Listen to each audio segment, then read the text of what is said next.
Di antara nikmat yang sering kita nggak sadari itu adalah nikmat Allah menyelamatkan kita dari banyak kerugian.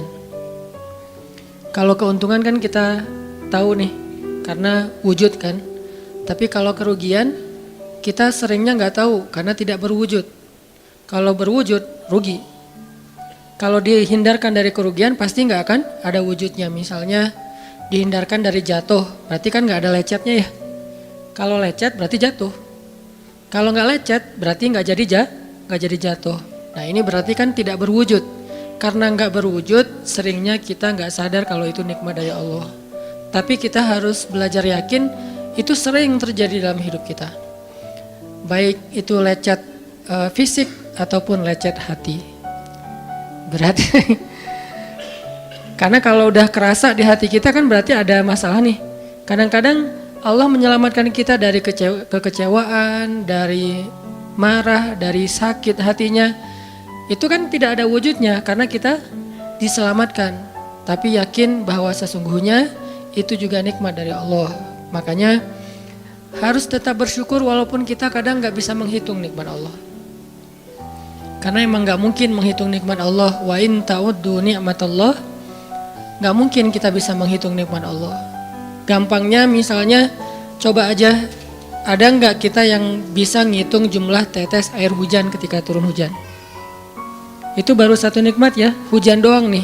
Bisa gak ngitung berapa tetes air hujan yang jatuh ketika kita lagi musim hujan? Atau sekali hujan aja nih, setengah jam berapa tetes? Gak ada yang bisa ngitung.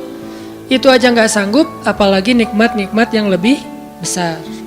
Nah jadi tetap walaupun kita gak sadar nikmat Allah apa, tapi kita pakainya bukan cuma dengan logika. Hidup saya kayaknya gini-gini aja logikanya nih. Tapi kalau kita beriman, sebetulnya gak gini-gini aja. Hidup kita tuh harusnya lebih parah dari ini nih. Hidup kita tuh harusnya banyak masalah. Cuman sebagian besar masalah udah Allah hindarkan. Udah Allah selamatkan kita dari masalah-masalah itu. Cuman dikasih sebagian kecil sebagai pengingat buat kita. Kadang-kadang kalau gak dikasih masalah sama sekali, kita suka jauh dari Allah. Karena Allah kangen. Di antara hadis kangennya Allah kepada kita tuh, Allah kalau kangen kepada hambanya dikasih ujian. Hamba yang kayak gimana? Hamba yang kalau gak dikasih ujian gak deket sama Allah. Sehingga kalau Allah kangen sama kita, yang gak deket sama Allah nih, suka lupa sama Allah, Allah kasih kita ujian. Tapi ujian yang dikasih juga ujian yang insya Allah masih ketahan sama kita. Karena Allah gak mau ngasih kita ujian yang mencelakai kita. Kalau itu terjadi namanya bukan ujian, tapi namanya azab. Dan insya Allah orang beriman gak dapat itu. Yang dapat kayak gitu tuh kelasnya udah kelas Firaun, Haman, Korun, Namrud ya. Abu Jahal, Abu Lahab itu kayak gitu tuh. Tapi kalau kelas orang muslim yang udah beriman cuman gak soleh-soleh amat, insya Allah yang dikasih bukan azab. Yang dikasih adalah ujian. Kenapa? Allah kangen dengerin curhat kita di sepertiga malam. Allah kangen ngeliatin kita menangis dan manja kepada Allah. Allah kangen kita bangun tengah malam atau sepertiga malam berdoa kepada Allah. Allah kangen kita berdiri dan sujud dengan waktu yang lama. Kadang-kadang sujudnya setengah jam, saking lagi berserah diri kepada Allah. Allah kangen, makanya dikasih ujian dikit. Tapi ujian yang dikasih ke kita tuh sedikit dibandingkan yang Allah hindarkan dari kita. Tapi mana buktinya dihindarkan? Kalau ada buktinya namanya gak dihindarkan. Kalau sudah wujud namanya kena. Kalau gak kena pasti gak ada wujudnya. Terus gimana kita tahu? Kita mungkin gak tahu, tapi kita bisa meyakininya, iman. Makanya yang dipakai bukan hanya logika, tapi juga iman. Karena Allah Subhanahu wa taala menyelamatkan kita siang dan malam. Kulla yaumin huwa fi sya'n. Itu ayatnya. Kulla yaumin huwa fi sya'n. Setiap hari Allah sibuk menyelamatkan kita. Salah satu tafsir dari kalimat fi sya'nin adalah Allah sibuk menyelamatkan kita. Setiap hari kulla yaum sibuk menyelamatkan fulan-fulan, sebanyak jumlah manusia, sebanyak itulah yang Allah selamatkan. Bukan cuma mukmin. Bahkan orang kafir juga kadang Allah selamatkan, cuman di dunia. Kalau di akhirat beda lagi ceritanya. Kalau di dunia rahmat Allah semuanya dikasih. Baik kepada mukmin ataupun kepada yang tidak mukmin. Dikasih rahmat Allah di dunia, tapi di akhirat hanya berlaku bagi orang-orang yang beriman. Kenapa orang yang tidak beriman kok dikasih rahmat Allah di dunia? Karena di sisi Allah dunia itu kecil, gak terlalu berharga, makanya dikasih semuanya. Akhirat itu berharga, makanya dikasih buat yang Allah sayangi, yang Allah pilih doang, yaitu orang yang beriman. Jadi jangan sampai kita berpikir Allah tuh kayaknya gak fair, kok orang gak beriman dikasih rahmat di dunia? Karena dunia itu gak terlalu berharga di sisi Allah. Seandainya dunia itu ada harganya walaupun sebelah sayap nyamuk, gitu kan hadisnya, gak akan Allah kasih itu dunia kecuali kepada orang beriman. Tapi berhubung lebih ringan daripada sebelah sayap nyamuk, dikasih kepada semuanya. Ibaratnya kalau kita ngasih kayak ngasih lagi jalan gitu ya, naik angkot misalnya, naik angkot terus sama istri nih naik angkot berdua, terus pas turun angkot harga angkotnya tuh misalnya 3.000, udahlah kasih aja 5.000. Karena 2.000 yang kita kasih, nggak mungkin istri kita komplain, kemarin aku minta nggak dikasih, nggak akan mungkin kan? Kenapa? Cuma 2.000. Tapi coba ngasih 100.000, beda tuh. Karena dia sesuatu yang ringan, maka tidak perlu komplain. 2.000 doang, saya juga dikasih lebih dari itu. Harusnya kita sadar bahwa dunia itu 2.000-an. Dunia itu cuma 2.000-an, nggak terlalu berharga lah. Walaupun tetap butuh, nggak berharga juga butuh. Sehingga ketika ada orang yang tidak beriman dikasih 2.000-an kayak gini, kita yang beriman jangan sirik. Mending saya nggak beriman kalau kayak gitu. Ternyata nggak beriman juga dapat tuh banyak. Nggak banyak, cuma 2.000-an. Dan kita mah dikasih lebih banyak dari itu. Cuman yang dilihat 2.000-nya, bukan yang ratusan ribunya. Ini artinya teman-teman, yuk kita tetap belajar bersyukur kepada Allah. Walaupun kita nggak sadar nikmat Allah itu apa. Kita nggak bisa ngitung dengan logika kita. La tuhsuha, nggak mungkin bisa dihitung dengan logika. Tapi kita masih punya logika iman. Yang kita yakin, kulla yaumin huwa fi sya'n. Setiap hari itu Allah ngasih nikmat buat kita. Setiap hari itu Allah menyelamatkan kita dari banyak masalah. Setiap hari. Bukan pernah tuh dulu gua nyelamatin lo, enggak. Setiap hari diselamatin. Kita ada orang yang kadang-kadang nyelamatin kita dari satu musibah, itu kan berjasa dan kita kayak ngingat seumur hidup kan ya. Dianggap kayak orang yang paling berjasa dalam hidup kita. Dulu hampir putus gara-gara dia nggak jadi putus gitu, nyambung lagi dalam bentuk yang halal misalkan ya. Berarti kan dia paling berjasa nih. Kalau nggak gara-gara dia nih udah putus tuh. Kalau nggak gara-gara dia udah cerai nih. Alhamdulillah gara-gara si fulan, gara-gara ustadz itu, gara-gara teman saya, gara-gara orang tua, kita yang tadinya hampir bercerai nggak jadi bercerai, kan dia berarti berjasa banget dalam hidup kita, menyelamatkan rumah tangga. Allah menyelamatkan kita dari yang kayak gitu-gituan tuh kulla yaum, setiap hari. Kalau yang belum menikah, setiap hari Allah menyelamatkan kita dari zina. Apalagi kita hidup di zaman fitnah. Apalagi kita hidup di kota besar kayak di Bandung, yang fitnahnya mungkin lebih besar daripada di desa. Dengan mudah kita bisa terjerumus ke dalam dunia-dunia yang kayak gituan. Mudah banget. Tapi setiap hari diselamatin, besok diselamatin lagi, lusa diselamatin. Walaupun seringkali Allah pengen nyelamatin kita, kitanya aja yang kekeh gak mau diselamatin. Udah jatuh, Allah selamatkan dari apa? Dari makin terpuruk. Kadang-kadang kan jatuh ketiban tangga nih. Jatuh doang gak ketiban tangga. Allah selamatkan. Kalau gak diselamatkan 100%, minimal diselamatkan sebagiannya. Supaya kita gak benar-benar hancur. Itu sering. Yang pernah merasakan masa-masa kelam di masa lalunya, harusnya kan ketika kita dulu kayak gitu, kita mungkin udah mati kali ya. Yang sering tawuran misalnya, yang sering tarung di jalan, alasannya alasan sepele gitu. Kayak kemarin saya pas ke Jakarta ada acara di daerah Bintaro tuh, lagi jalan, ada tawuran pelajar, pada bawa golok, bawa samurai, bawa celurit segala macam. Kita agak-agak kaget karena kita platnya plat D gitu kan. Agak bahaya nih di Jakarta soalnya. Langsung kita gimana nih plat D, masa mau ditutup pakai tangan, gak mungkin kan ya, mobil. Akhirnya la haula aja. Coba bayangin, mungkin sebagian kita pernah ngalamin masa kayak gitu dan mungkin lebih parah. Yang kayak gitu-gitu mah udah jadi kayak sarapan lah. Kalau nggak makan siang. Kayak gitu-gitu. Udah sering. Kenapa masih bisa selamat dan sekarang bisa duduk di masjid? Kalau bukan karena Allah menyelamatkan kita. Jadi kalau ada yang cerita ke saya tuh tentang pengalaman masa lalunya yang luar biasa kelam, saya tuh selalu bukan takjub ke dianya, takjub ke Allahnya. Bukan takjub karena dia bisa berhijrah, takjub karena Allah masih menyelamatkan dia dan menghijrahkan dia.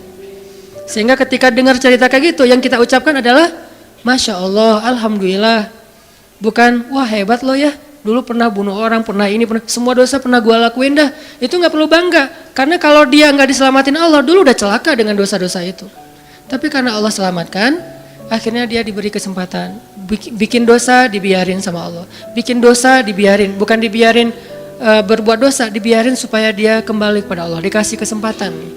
Dan itu gak sehari, bertahun-tahun kan kita kayak gitu. Masih aja Allah biarin, masih Allah kasih kesempatan. Ini artinya teman-teman, benar, kulla yaumin huwa fi sya'an. Setiap hari itu Allah selalu jagain kita. Setiap hari itu Allah selalu nyelamatin kita dari banyak masalah. Kalau yang udah nikah, mungkin di hari-hari pertama atau tahun-tahun pertama nih pengalaman pernikahan ya. Ya nggak apa-apa deh. Sedikit lah ya, saya emang gak terlalu berpengalaman. Ada yang lebih berpengalaman dari saya lah ya. Ada sedikit pengalaman. Biasanya orang yang baru nikah ujiannya itu 3 tahun pertama. Kalau dia bisa ngelewatin masa 3 tahun pertama, insya Allah agak lebih mudah ke depannya. 3 tahun pertama ini paling berat. Apalagi kalau dia nikahnya alhamdulillah gak pacaran. Kalau pacaran kan ujiannya udah sebelum nikah udah banyak ujian ya. Pas udah nikah ya udah selesai. Bukan udah selesai ujiannya, udah gak ada yang perlu udah hambar aja. Udah plain ya. Pernah gitu Ustaz? Enggak sih. Untung ya, untung. Alhamdulillah gak pakai pacaran, soalnya yang pacaran diputusin melulu. Jadi yang udah pacaran lama, pas udah nikah, kita mau ngapain lagi ya? Kayaknya udah semua ya. Oh iya, udah semua. Bulan madu dari dulu juga udah sering. Kan udah agak-agak plain gitu kan. Tapi kalau yang belum nikah, belum pacaran, nikah nih. Jadi kayak benar-benar baru pacaran, cuman ada konsekuensi lain yang mungkin ini jadi kayak semacam ujian lah biar sabar. Masa-masa adaptasi, masa-masa saling mulai mengerti, oh ternyata kamu tuh kayak gini dan segala macam. Apalagi kalau baru nikah langsung LDRan kan berat banget tuh. Nikah LDRan, pacaran LDRan aja berat. Bener gak sih? Nggak ngaku Pacaran LDRan aja berat, apalagi nikah LDRan. Kenapa? Pacaran itu kan masih banyak pantangan. Nikah kan udah masih banyak ibadahnya. Tapi nggak boleh ibadah, coba gimana? Nggak sengsara tuh, merana kan? Harusnya boleh tapi nggak boleh. Yang tadinya nggak boleh aja sengsara, apalagi udah boleh. Nah ini artinya setiap hari dalam tahun-tahun pertama pernikahan kita bisa aja mengatakan, udah deh, saya talak kamu. Apalagi laki-laki. Kalau nggak sabar dikit keluar kata-kata talak. Kalau udah keluar nggak bisa ditarik lagi tuh. Karena kalimat itu walaupun guyon tetap kena kan. Guyon aja kena, apalagi serius. Enggak usah, saya waktu itu lagi dikuasai amarah. Emang ada yang cerai dalam keadaan nyaman? Kita talak yuk, gitu. Nggak ada kan? Yang namanya cerai pasti marah tuh. Jadi nggak ada istilah gara-gara marah terus talaknya nggak berlaku, nggak. Maksud marah yang nggak berlaku talak itu kalau sampai hilang akal. Tapi rata-rata kita masih berakal sih walaupun marah juga. Karena ada orang yang marah tuh kemudian dia jadi kayak orang yang gila gitu gara-gara marahnya itu hilang akal. Tapi kalau masih berakal, masih mukallaf, masih bisa berpikir, ya namanya cerai nggak ada yang nggak marah. Yang namanya cerai pasti marah. Say, apa? Aku talak kamu. Nggak ada. Udah talak manggilnya say. Udah gitu pakai emoticon yang love gitu. Tapi talak kan agak-agak klise ya. Nggak ada. Pasti emoticonnya tuh berderai-derai atau hatinya terbelah kan gitu kan ya. Lagi rame soalnya tuh yang kayak gitu-gitu. Ini artinya bahwa yang namanya talak nggak ada nyamannya. Pasti lagi marah dan tetap berlaku teman-teman. Kalau nggak Allah membimbing lisan kita, mungkin hari kedua udah talak tuh. Kalau Allah nggak membimbing hati kita, mungkin bulan pertama udah talak. Berarti kulla yaumin huwa fi sya'an. Sebetulnya kalau dengan logika iman, harusnya kita yakin Setiap hari itu Allah pasti nyelamatin kita setiap hari. Cuman karena udah diselamatin jadi nggak ketahuan. Kalau nggak diselamatin ketahuan. Mau jatuh di jalan nih, naik motor nih, mau keserempet harusnya jatuh, tapi nggak jadi keserempet. Atau keserempet dikit nggak jatuh, kan kita suka lupa kalau kayak gitu kan ya. Kalau udah jatuh baru ingat, kan saya tadi udah baca bismillah, kenapa masih jatuh, gitu kan. Tapi kalau nggak jatuh, kita lupa bahwa ternyata perjalanan kita itu dilindungi oleh Allah, sehingga kalau udah sampai bilang alhamdulillah. Jadi banyak yang kita nggak bisa ngitung karena memang tidak terjadi. Kenapa nggak terjadi? Allah yang menyelamatkan kita. Kulla yaumin huwa fi sya'an. Sehingga tetap walaupun mungkin kita nggak ngerasain, bilang aja alhamdulillah, alhamdulillah setiap hari aja gitu.